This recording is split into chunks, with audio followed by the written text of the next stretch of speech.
AIB itu kan ngasih 17 miliar dolar, bukan ngutang, itu project financing sebetulnya.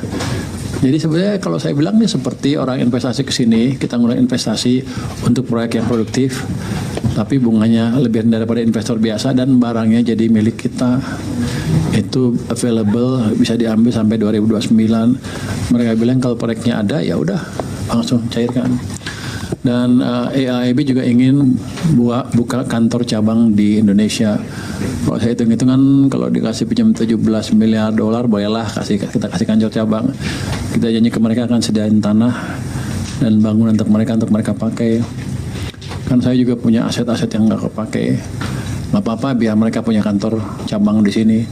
Sehingga ASEAN dilayani dari Jakarta. Maunya saya begitu.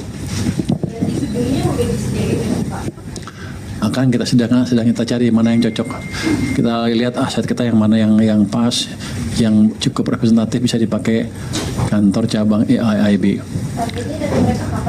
Juni kantornya Juni udah beroperasi tahun depan. Dan proyek-proyek lain yang menguntungkan, yang mereka udah bilang ada jalan tol di Sumatera. Nanti kita cari proyek mana yang kita butuh uang kita. Enggak semuanya, belum semuanya. Tadi beberapa yang sudah. Tapi mereka mau ngasih 17 miliar dolar.